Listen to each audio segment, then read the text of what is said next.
JP.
JP.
JP.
JP.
JP.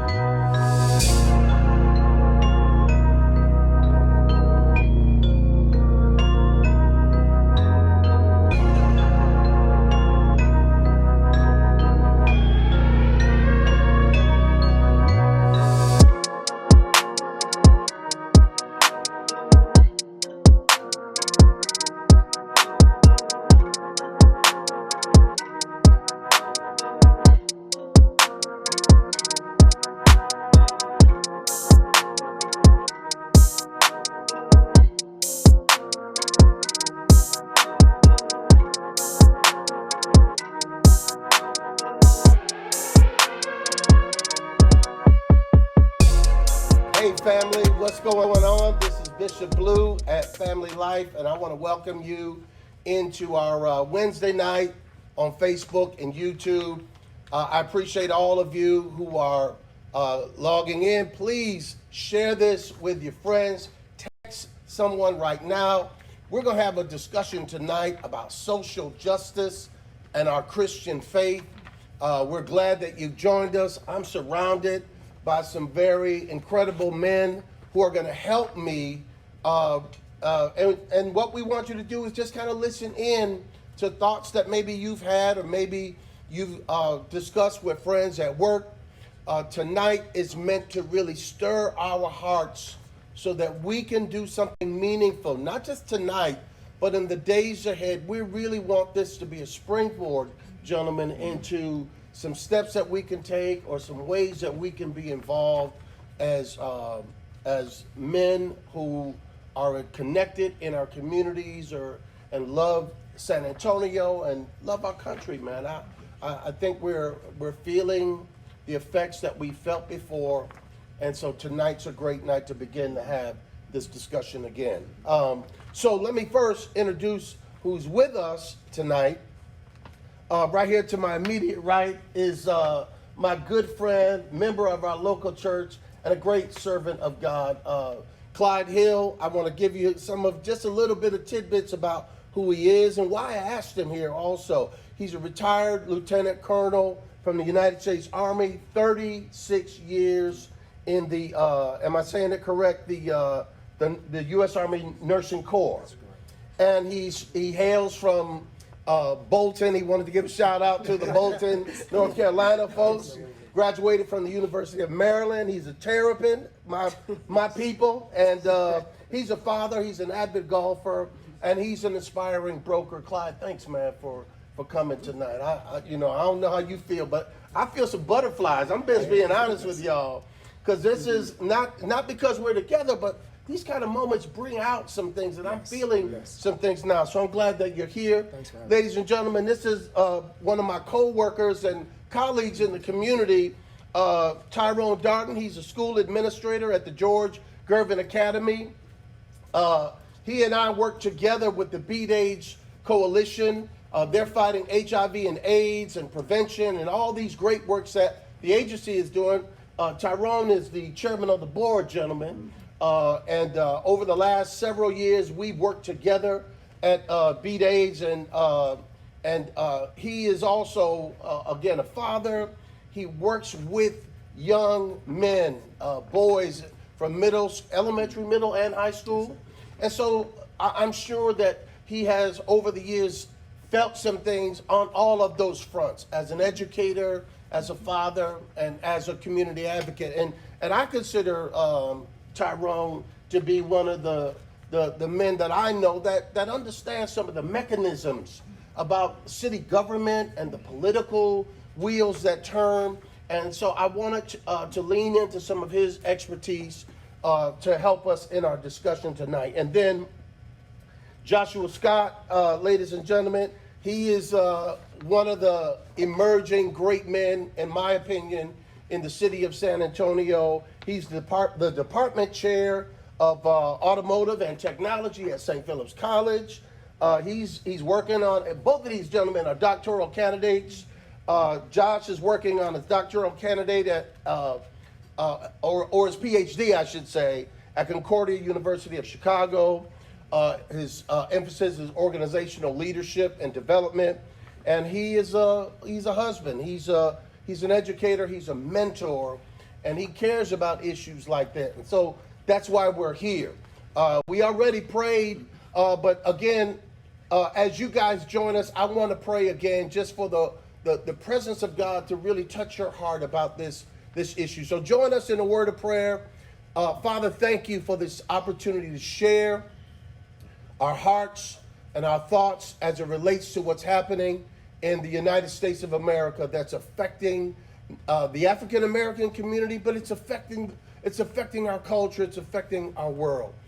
I pray, Father, that someone listening tonight would be encouraged to believe that the church cares, to know that there is a voice that you've given us, and we look to you tonight, Lord, for wisdom and perspective and insight, and even access in places we've never been before. So, Lord, bless this time as we share, and give us your wisdom, and help us all be better. In Jesus' name, amen. So, gentlemen, we know because of coronavirus that we're in unprecedented space. The pandemic has forced us into whatever we call it, social isolation. And you know, every day when I watch the news, it seems like the biggest concerns of the day, of course, are how is this pandemic progressing, and then how is it affecting our economy? And I'm concerned, and I'm just going to toss this in real quick, I'm concerned about the other economy, the economy of humanity, the economy of our ethics and our values and our morality. We're watching it. It's deteriorating before our eyes. And every day, you know, I feel that there's more that we need. We need more than just an economic recovery, but we need a moral recovery. We need a social recovery. And so people are worried about sickness, and they're worried about their finances. I'm concerned that when those things stabilize, how are we as a culture going to be better? So the black community, here we are again, y'all. Once again, the scab, if I could use that analogy, from a previous wound. Every time something happens and a young African American man is killed, it wounds us all. And we feel something from our own experiences in life, or maybe from something that's occurred in our community. Maybe we've seen something that's hit the national landscape, from the days of Rodney King to the Trayvon Martins and I Can't Breathe with Eric Garner and Khalil Castile, and now Ahmaud Arbery. For me, it was like, you know, I was shocked again, and I didn't think I could be shocked again, but there I was. I didn't think it would disturb me again, but when I heard my son say, "Dad, this really hit me hard," it went to the core of my spirit, and I started remembering. And to be honest, y'all, it took my son saying something to me for me to come out of that state of anesthesia, where I almost have, like many people, learned how to move past that pain. But here it is again, and every time something like this happens, it's like the scab is not just torn off. It's not a healed wound. This is the kind of scab that when it's ripped off, it's painful. And we start bleeding again. And our frustration turns into poor performances at work and hostility toward people that are coworkers and colleagues and folks, and frankly, that sometimes don't have anything to do with the problem directly, but the problem is all of ours. So I wanted to talk with some men tonight who love Jesus, men that, in my opinion, serve our communities. We love our country, and we want life to be better for ourselves and for the generations that are emerging after us. Gentlemen, I'm hoping that we could just be straight up, candid, and just share our hurt if we have some, share our hearts, but also give some hope. So we're going to ask some questions, and I want to facilitate, if y'all don't mind, and just kick this out to you guys. I'll say this last thing, and then Clyde, I'm gonna come to you first. But the Bible does clearly teach us in Romans chapter 12 and verse number 17. It says, "Be not overcome by evil, but overcome evil with good." That's what we want, and I believe that's what our hope is. The hope for all believers is that there is a good that will overpower this hatred, this darkness that is saturating in some cases, and certainly it's like a virus at times, and it is infecting us in a very difficult and harsh way. So, Clyde, when you hear stories, and gentlemen, I want you to answer the same question if you would, but when you hear stories about young African American men being killed by police officers in circumstances that often appear to be fueled by fear and racism, how do you feel, and what do you think? You know, Bishop, your analogy of the scab being removed and the shock value, of course, it's never going away. We hope that, having hope that we'll never see this instance again. Yeah. But it keeps happening over and over and over again. So my emotions run the gamut from being frustrated, number one, as to why is this happening? Confused, number two, as to why does this keep happening?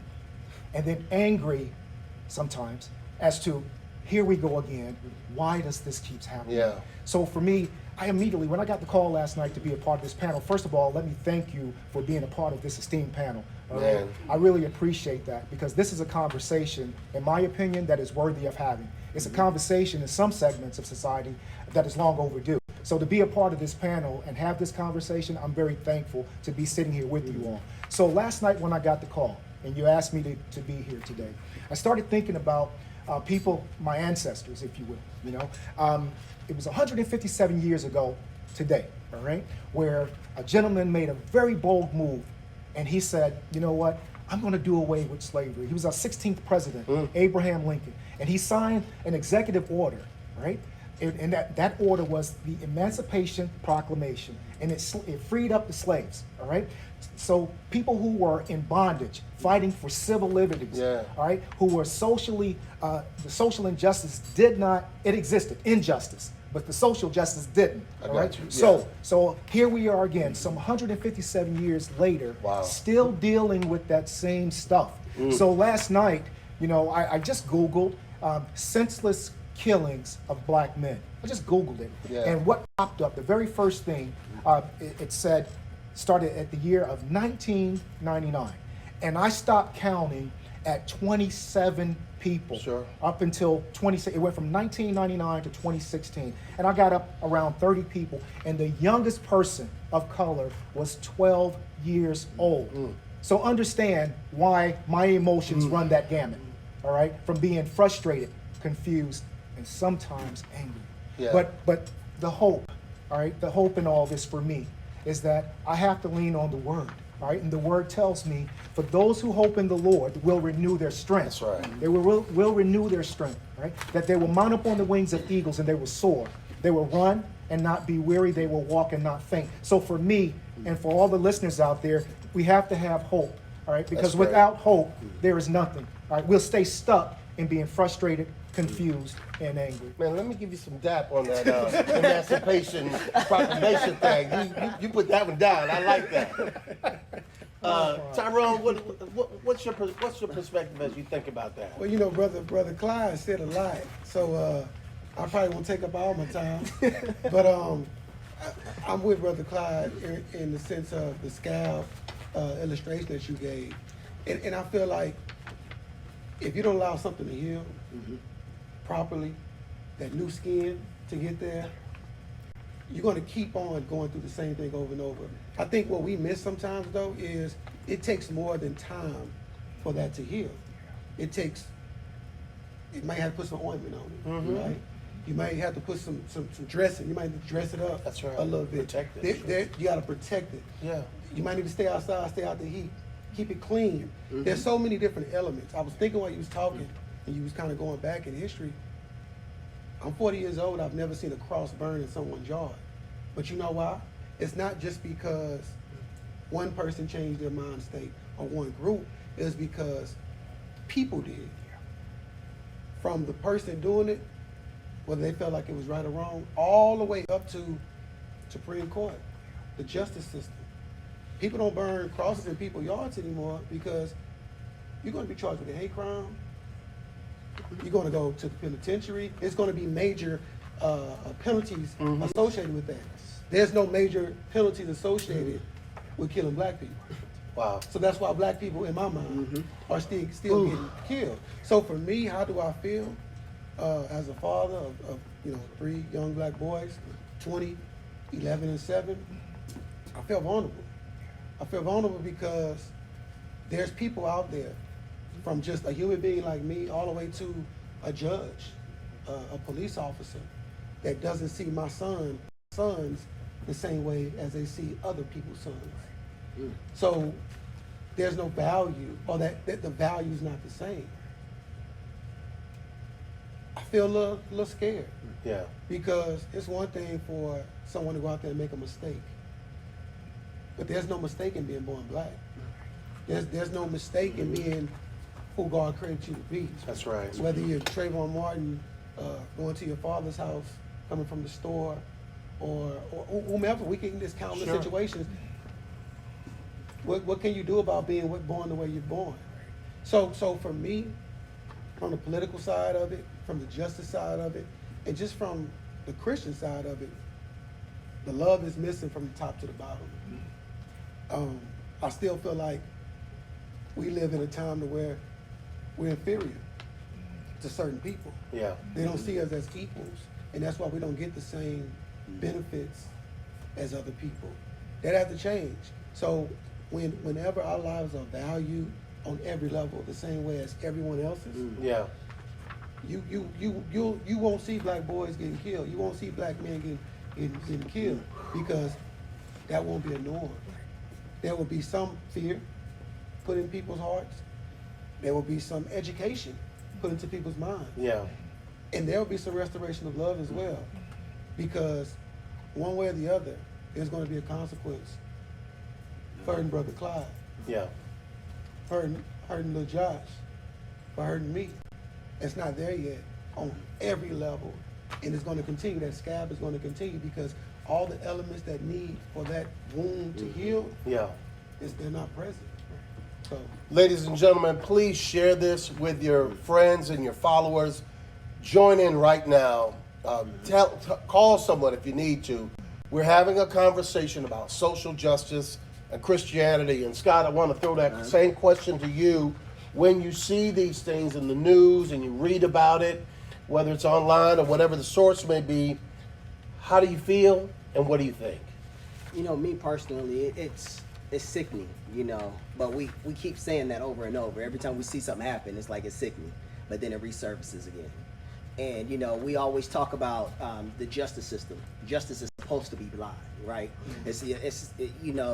But it's blind except when it happens to a black person. Yeah. And so that's the thing that when these brothers are talking, that's the thing that is resonating in me. It's like, when a black person dies, is that a badge of honor to that individual? And so we have to stop looking at it as a badge of honor and really take shape in getting things changed for the black community and brown community as well. I agree, yeah. Because it's happening too often. And so that's why it's so sad, because we know if it wasn't for the videos, people wouldn't have got arrested. They would have been able to walk free. But let the tables have been turned. Let one of us, or let us drive and do something. Yeah. We're gonna be locked behind the jail. Yeah. We all like to go out and do things with our families. Right. But now you just have that like, ooh, let me be careful. Let me, instead of running by myself, let me run with somebody else. Or, it's to a point where enough is enough. Yeah. We keep saying that, but man, we have to the world. And this is the same thing that Kaepernick was trying to bring to the forefront of people's minds. It's not, we just get tired of all this police brutality. And, you know, you know, I don't have kids yet, but when I do have a son or a daughter, you know, I have to be extra careful. Yeah. I have to teach them differently. You know, you have to teach them things that you shouldn't have to teach because, you know, it's you know, we live in the land of the free and the home of the brave, right? Or is it the same? I'm not sure. But it's moments like this that make me scratch my head or shake my head. Yeah, So- Absolutely. Well, you know, and to you know, you guys are in the field of education. You see men, black and brown men, and others, of course. But you see men by the hundreds on a daily basis. Do you see? You know? And then in your military experience, I thought about where you guys are, and we engage people on a number of different levels, not just in church, but you guys in the academic community and political, social, nonprofit community, real estate, military. I mean, we've got some dexterity in terms of where we are and where we find ourselves, and you know, I wanna make a confession and then ask you guys.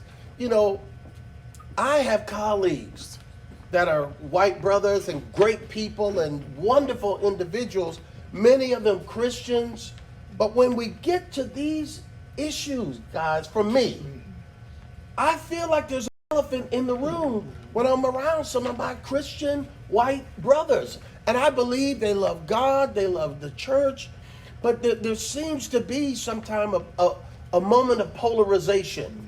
And so I wanted to ask you guys, in your experience, is there an elephant in the room sometimes, maybe at work or school or in the community, in your interactions?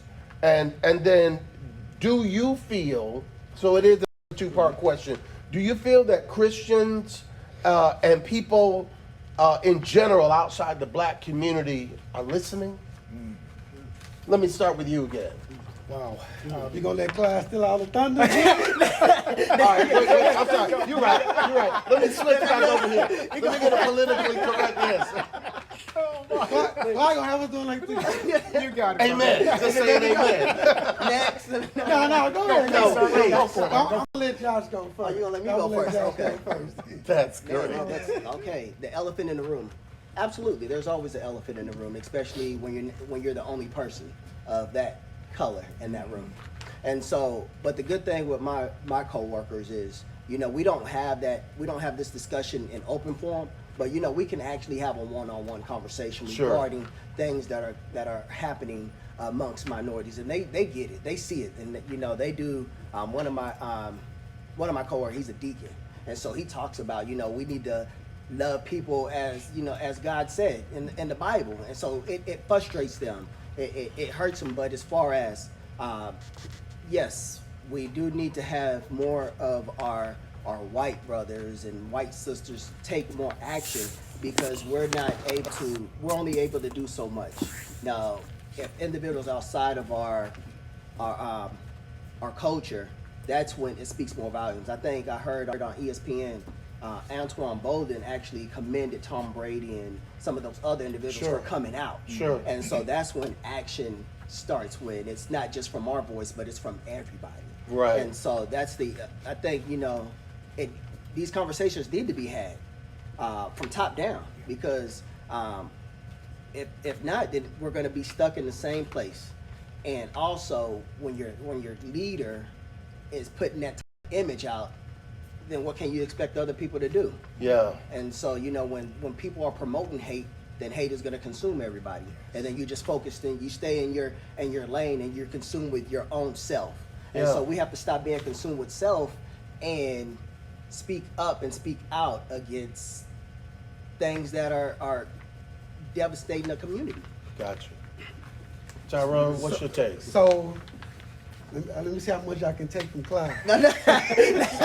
So obviously I'm an educator, so I work in the academic field, and I'm a leader. I'm a middle school principal, so I create that culture.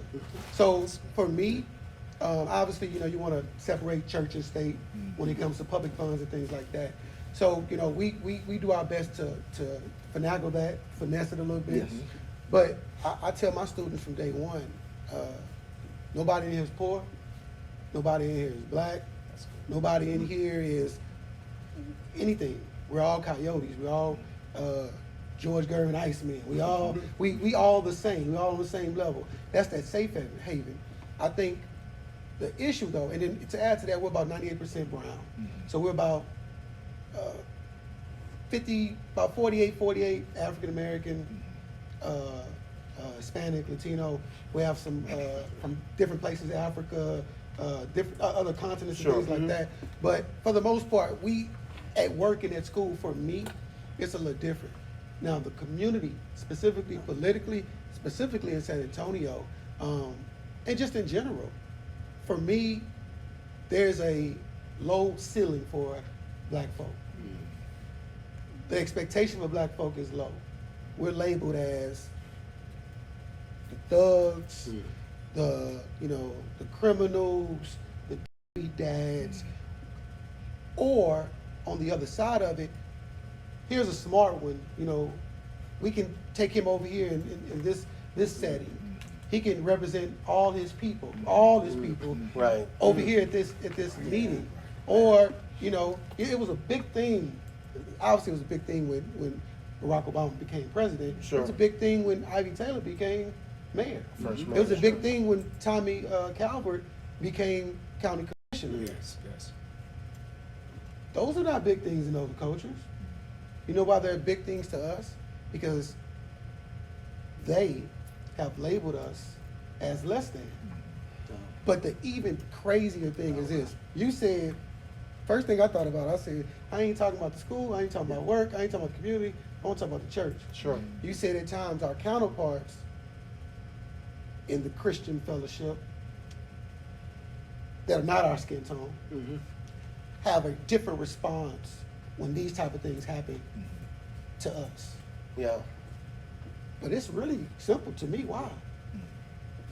Because they think Jesus is white.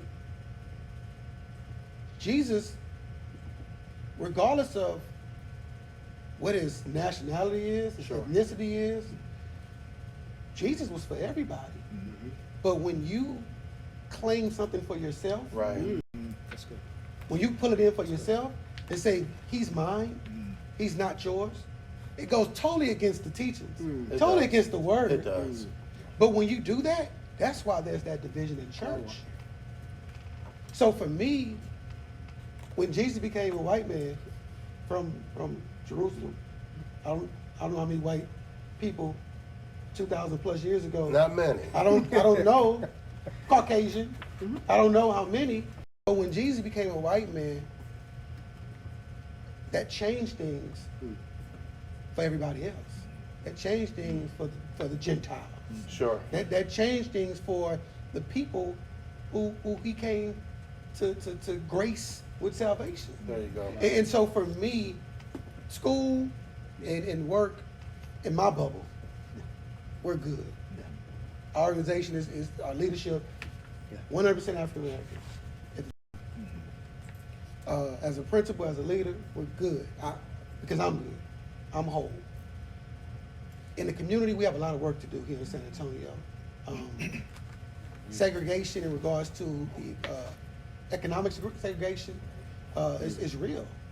If you look at the maps, the black folks live in the places where no one else wants to live. I'm talking about the hot spots, the have-nots. But that church thing, there should be no division in church. Love is love. Sure. Righteousness is righteousness. So when someone steps behind a pulpit and uses God's name to justify killing black folk, that should be a red flag right there. But in my mind, I feel like because somebody made Jesus white, Yeah. and that made somehow, some weird way, it justifies how you do us. Folks, we're talking about social justice and Christianity. How do we balance those things in the wake of issues like Ahmaud Berry. I was shocked and appalled to know that this happened almost 2 months ago and that it was suppressed in the media until someone stepped forward. I'm thankful that we are getting some knowledge, and I don't feel like it's too late, Clyde, for us to speak to the issues that we know are prevalent every day. Right. After 36 years during your career in the military, did you ever feel that tension, that elephant in the room? I can't talk about this around my colleagues. What was it like for you? Wow, indeed. Not just some of the time, but the entire time that I was in the military. There is indeed the elephant in the room, right? You touched on it, Brother Tyrone, the separation of church and state, right? The last 6 years of my career was the absolute hardest for me because in 2013, something significant happened in my life where I gave my life to Christ. Yeah. And from 13 up until 19, the enemy was on the attack. Obstacle after obstacle, Yeah. things that was being presented, things that I was going through, I didn't see them the previous years. Wow. But I knew the enemy was on the attack because now, see, before playing for Team Devil, now I'm playing for Team Jesus, and now he's on the attack. Separating church state. Is there an elephant in the room? Indeed, indeed. A lot of times, going to senior exec meetings in the boardroom, I'm the only face of color in there, right? All these things that are happening in the world. We can talk about things going on in other countries and give that our attention, but we fail to discuss what's going on in our own communities. Sure.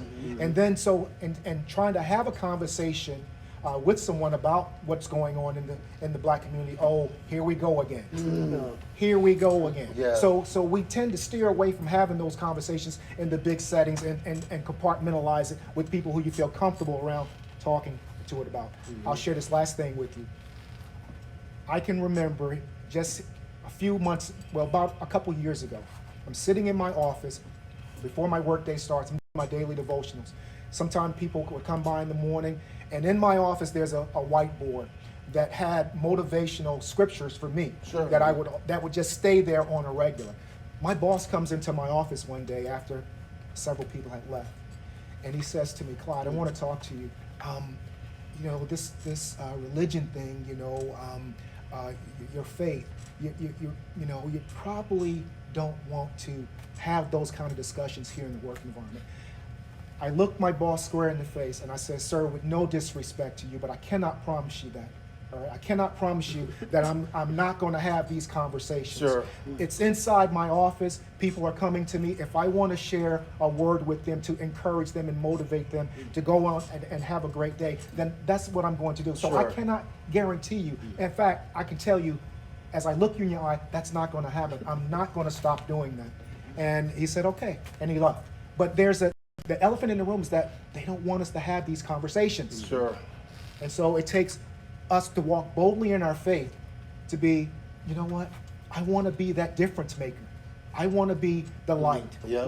I want to let Christ's light shine through me. So, hey, coming to work every day, Lord, let them see more of you and less of me. Sure. So yes, indeed, elephants are in the room, but it takes someone with courage and a boldness to walk in their faith to overcome these things. And let's have the discussion. So I'm glad I'm here today with you guys. I think we would all be shocked if we really did a study of what that is. It the Second Amendment? Am I the second or whichever amendment it is?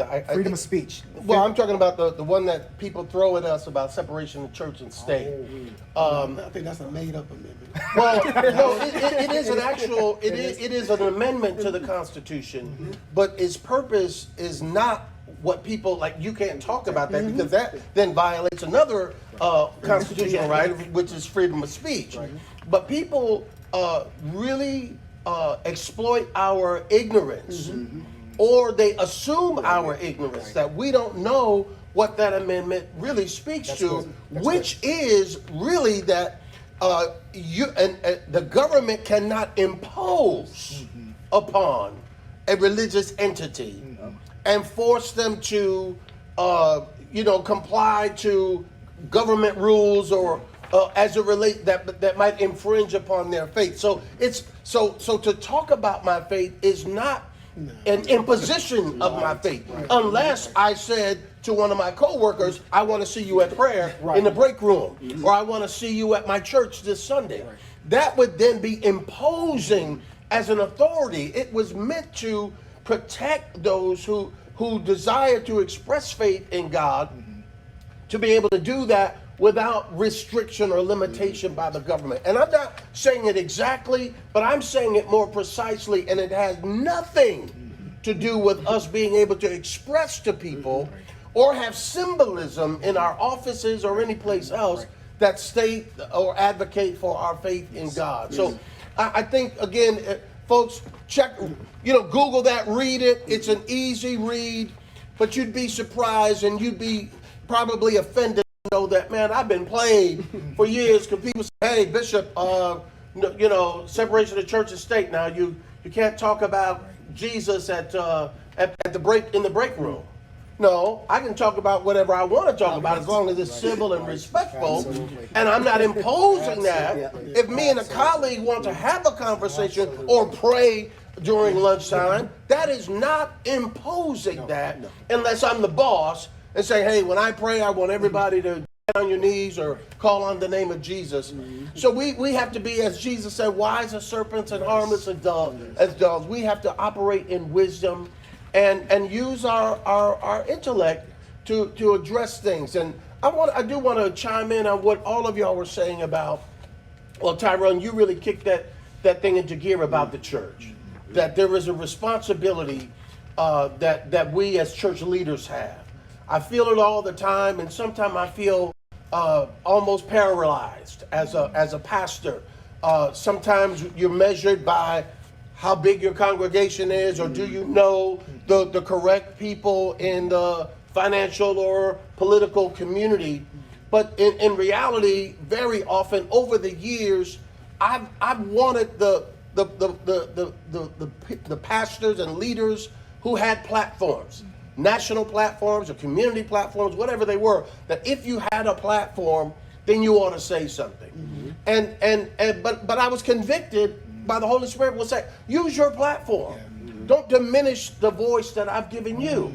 All of us have a voice, and all of us need to really trust God for the moments that we should speak up, but meaningfully, lovingly, kindly, employing, as it were, our Christian virtues of temperance and forgiveness, and recognizing that everyone who is white does not share the values or the ideology that black people are inferior. I believe that there is polarization in the white community. I believe there are systemic mindsets that have followed us culturally, and they often inhibit us from being able to express ourselves at work, in the military, in the academic community. There are places where we feel limited, but one of those places should never be the church. Yes. We ought to have prayer meetings about times like this, not just a one-night vigil, but there ought to be that cry for justice, and there ought to be some connectedness that exists in our communities. And gentlemen, I think having this conversation, for me, I came in here wanting us to really think about next steps. I'm always challenged by my sons, both of them. Dad, what are we going to do? How are you going to, Dad, you should do this. And so, my son Austin, who is emerging, he's watching the lead that I give, the example that I'm setting for him. My other son, who's an attorney, he wants to know, he's like, Dad, don't just have a sit down. What's going to happen after the sit down? That's good. And so I want to pose one more question. How do we? Let's just talk about the church's role. I was going to ask another question, but let's jump to question 4. What, in your opinion, Scott, should the church's role be going forward? Let's start with Tyrone first. Let me y'all started with me already. He gets his shot. Let me think about that. Kind of being That's sure. Kind of being Absolutely. one question. So just thinking about as men and women that love Jesus, how do we maintain our witness? How do we share our concerns? And how do we get in that fight? Yep. And what is the next step? What's moving forward? I'm gonna be quite frank and candid. We got to get back to basics. Churches have become so much more than what the word says, and so I celebrate family life because y'all do the things that God said do. Y'all pray for people. Y'all feed people. People that are incarcerated, y'all connect with them. People that are sick, y'all do what y'all can to help them get well. It's not a bunch of bells and whistles behind it. It's just work. And so I think at times people use us against us, right? We become a stumbling block for progress. What do they always say? Why are we talking about police on black folk crime when black on black crime is such a bad thing? True. Two totally separate things, but they're going to use us against us. Well, there will be a time when I'm mad at you or you mad at me. Yeah, that's just how it goes. But that don't excuse the fact that someone who's supposed to be protecting me, someone that's supposed to be ensuring that my well-being is okay, is running me down and murdering me. It's not the same thing. Yeah. We into it because we into it. We don't have a reason to be into it. That's not your role. Sure. But they use that against us. Just like in the church. Oh, it's a social hour. The preacher doing this, doing that. They just hooping and hollering. As opposed to, that's the sanctuary. That's the place where you go for your peace, for your love, for your education. We're not doing flips and cartwheels.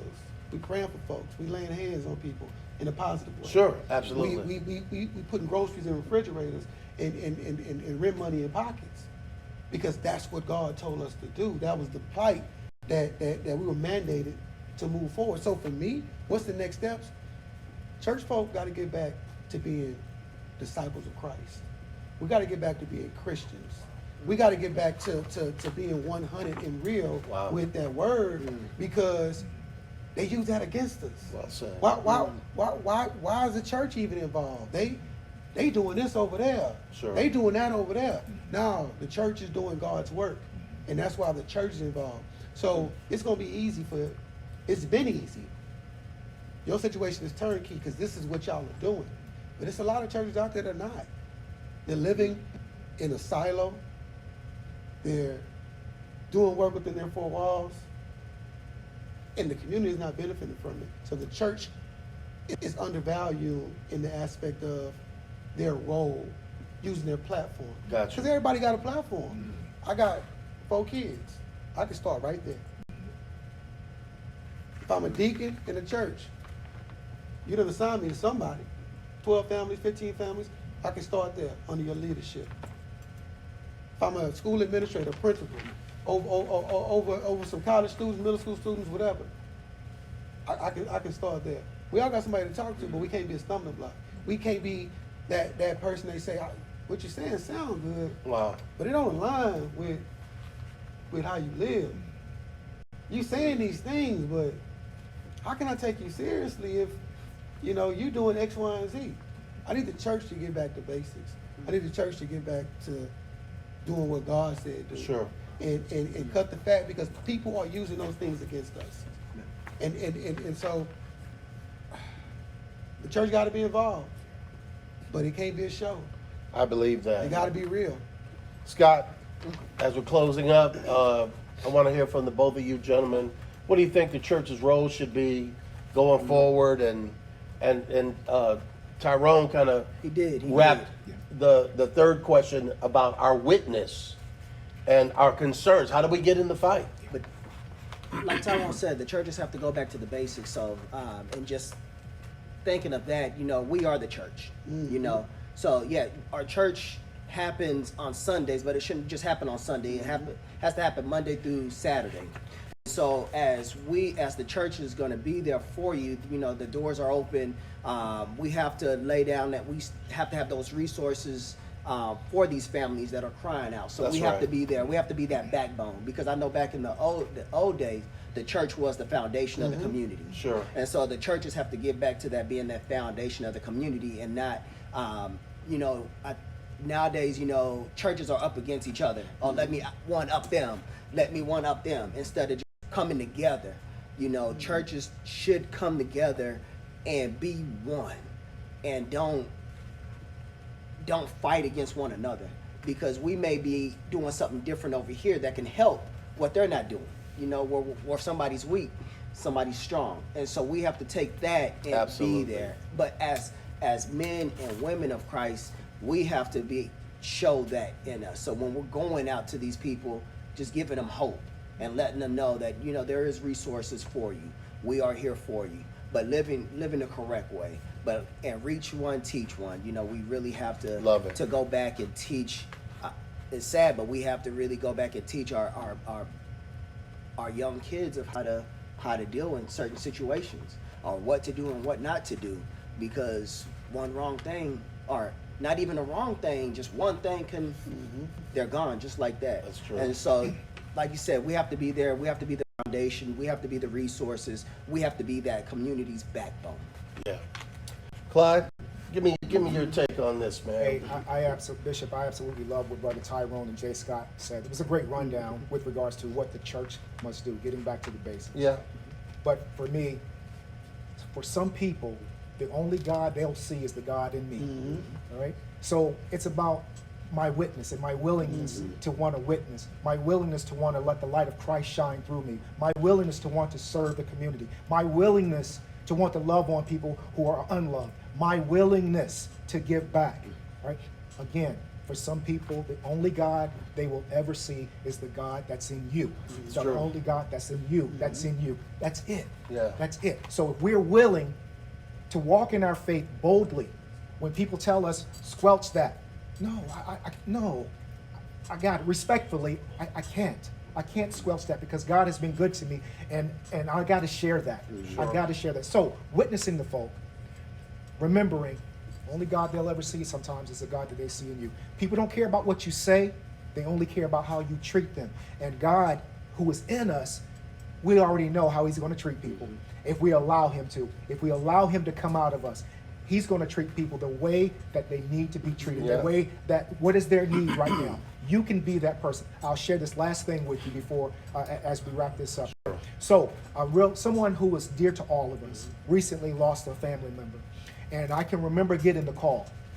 And when I came over to the house, they were laid out on the floor, just bawling, crying, all right, because they were devastated by the news that they just lost a loved one. I'm walking into this, I'm dumbfounded, because I don't know what to do in my own physical abilities. And so I'm like, Lord, just give me the words to say. Just you take over here. Sure. And all I could do, it wasn't about what I said, and I hope what I did was able to bring them some comfort, because there's no words that can offer condolences or sympathy for someone who has lost someone who is dear to them. God told me, get down there on the floor, lay down on the floor with them, and just put your arm around them. And that's all I could do in that moment, because that was him. That Yeah. was not me. Yeah. Right? So that's what we need to do as far as loving on people, just getting back to the basics, understanding that the church is just not this building. The church is right here, Yeah. as Scott so eloquently said it. Yeah, I think this is a great time for us to really emphasize the fact that our buildings are closed, but our churches are open. Right? Right. We're not closed. Right. No. The church Right. isn't closed. We're not shut down. We're not isolated, and we're not distancing ourselves from people in need. And so I think, as you guys were talking, the word leverage came to me. And that's really why I asked you guys here, because because I know you, because I've seen in some cases your personal character, the body of work, what you stand for, and each of us in our own way, like many of you, we all have places where there are folks that listen to us, whether it's our hairdresser, whether it's our barber, or whether it's our family. As you said, Tyrone, we have an audience, And what God wants us to do is leverage that.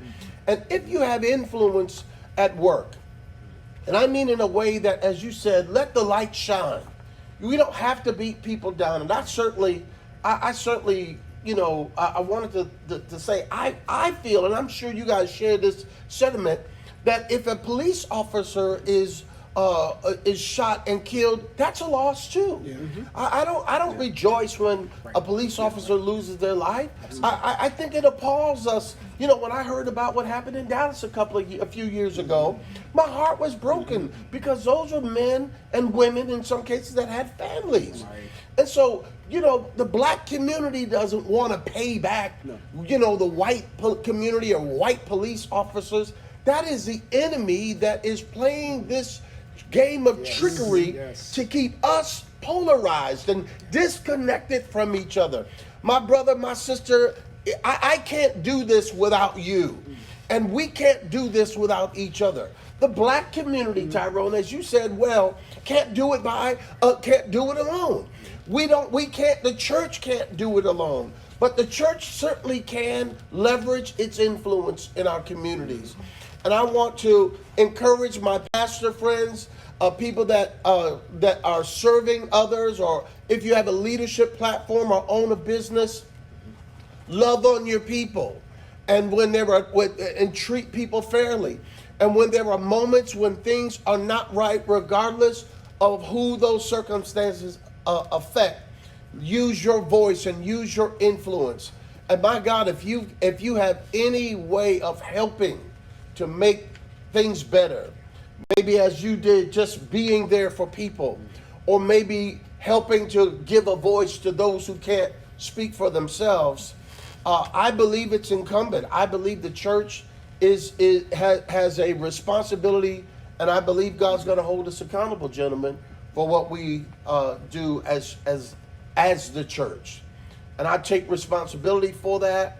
I believe that there are people out there watching this broadcast who know somebody who knows somebody who knows somebody, maybe not shot and killed by a police officer, but maybe unduly accosted, maybe stopped and randomly racially profiled, maybe looked upon and stereotyped.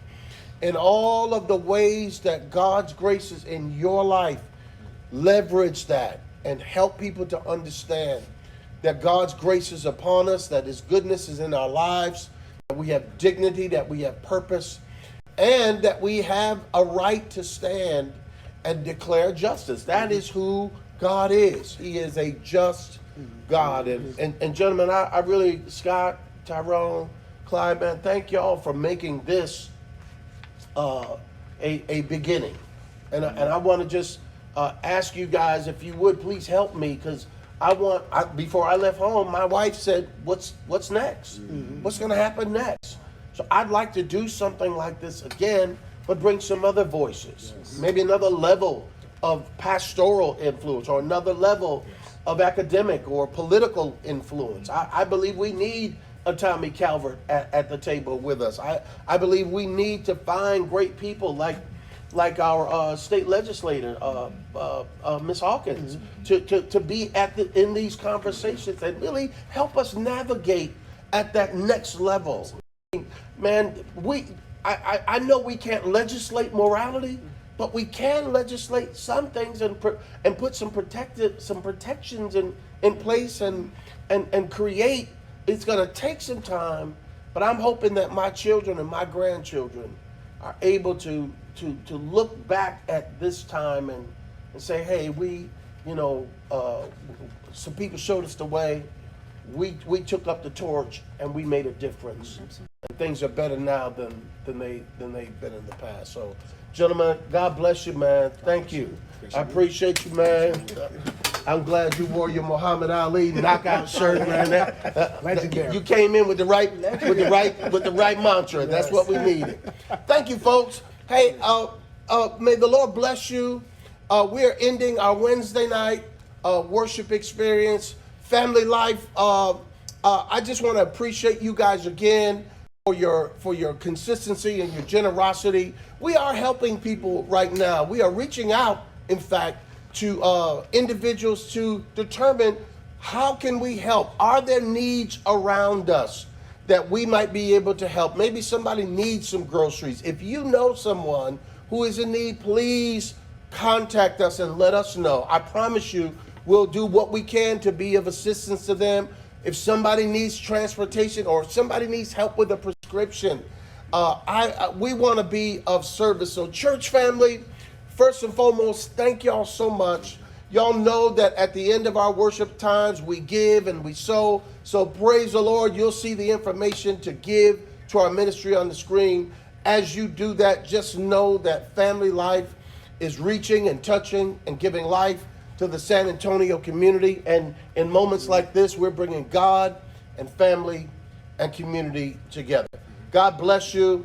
Have a great rest of the week. And we'll see you Sunday at 10:30 for another gathering to worship the Lord together.